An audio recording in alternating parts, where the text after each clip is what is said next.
उसको कांग्रेस में एएसएससी की पद महत्वपूर्ण पद दिया है। देखिए, हम सब जानते हैं कि कांग्रेस पार्टी लगातार धर्म के नाम पे, जाति के नाम पे भेदभाव करके, लोगों को बांट करके उससे राजनीतिक लाभ कैसे उठाया जाए, इस बात की वकालत करती रही है। तो मुझे लगता है कि इससे हम लोगों को आश्चर्यचकित होने की आवश्यकता नहीं है, लेकिन एक पैटर्न है। उस पैटर्न के तहत आप कांग्रेस पार्टी का इतिहास उठा के देखिए। जब देश में सबकी बात होनी चाहिए, तो वो जानबूझ करके मुस्लिम पर्सनल लॉ बोर्ड बनाते हैं, विधिवत करते हैं।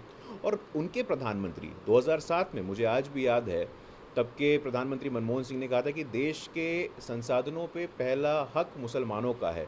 तो इस प्रकार की तुष्टीकरण की राजनीति कांग्रेस पार्टी के साथ स्थिति ये कि वो आज हताश हो गए हैं, बौखला गए हैं कि भाई इतने दिनों तक इनको विपक्ष में रहना पड़ा।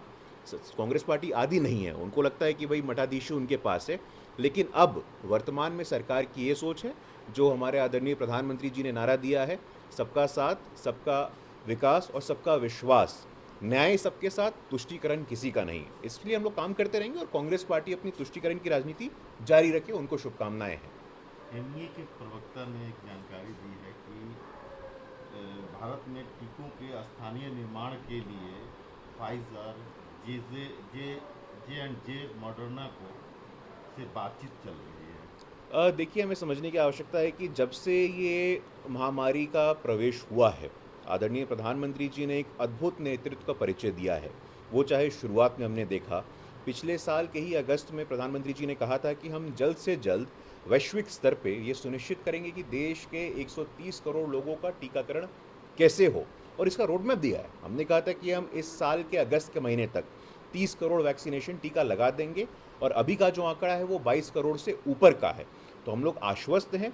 और निरंतर देखिए, ये जो महामारी है, ये हर रोज़ अपना एक नया स्वरूप ले रही है। जो कहते हैं, बहुत सारे एक्सपर्ट्स का मानना है कि ये वायरस का जो स्वभाव है वो डायनेमिक है। डायनेमिक यानी कि हर रोज़ बदल रहा है, हर देश में हर भौगोलिक परिस्थिति के अनुसार अपने आप को ढाल रहा है। तो इस चुनौती का सामना करते हुए देश की जो साइंटिफिक कम्युनिटी है, और पहली बार, मतलब देखिए, पोलियो का जो वैक्सीनेशन आया था, तो दुनिया में जब आया उसके 30 साल बाद भारत में आया। हेपेटाइटिस का दुनिया में जब आया उसके 25 साल बाद भारत में आया। कोरोना का वैक्सीन भारत में बनना भारत बायोटेक द्वारा और ऑक्सफर्ड एस्ट्राजेनिका के संधि के बाद भारत में मैन्युफैक्चर होना, ये दिखाता है कि हम सिर्फ अपनी ही चिंता नहीं, जो हमारा पुराना नारा है वासुदेव कुटुंबकम, हम पूरे विश्व की चिंता करने के लायक हैं। और इस साल के अंत तक सरकार का बयान आया है कि 216 करोड़ टीका से 100 करोड़ से अधिक हिंदुस्तानियों को टीका से हम सुरक्षा कैसे प्रदान करें, इस दिशा में हम लोग काम कर रहे हैं, और जल्द ही हम इस महामारी से सुरक्षित होंगे। बीजेपी सांसद दिल्ली के हैं गौतम गंभीर, उनका एक फाउंडेशन है गौतम गंभीर फाउंडेशन। उस पर कोविड-19 दवा के जमाखोरी कालाबाजारी का आरोप लगा है।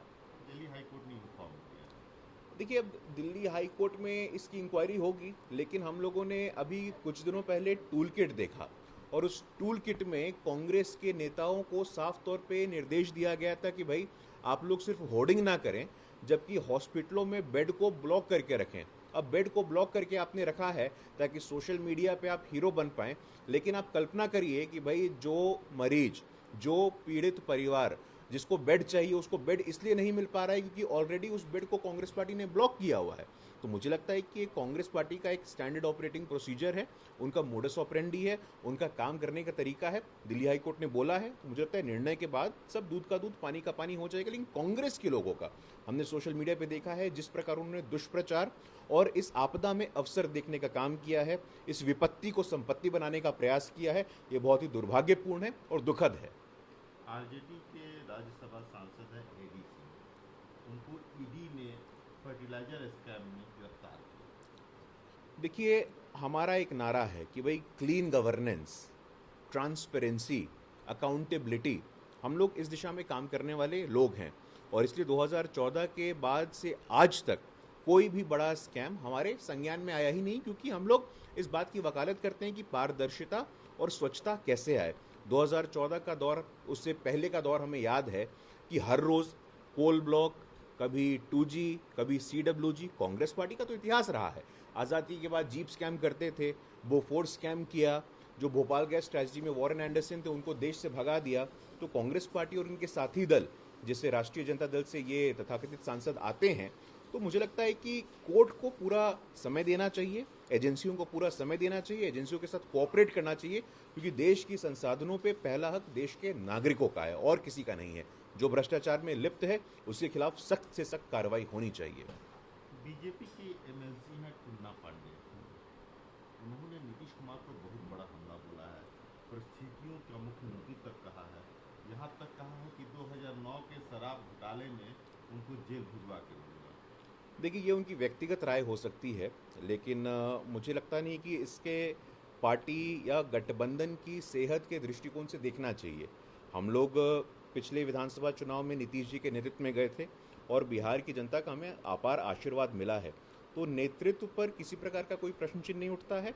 जहाँ तक इस बयान की बात है, ये उनकी व्यक्तिगत बयान है, इसका संगठन या पार्टी से कोई संबंध नहीं है।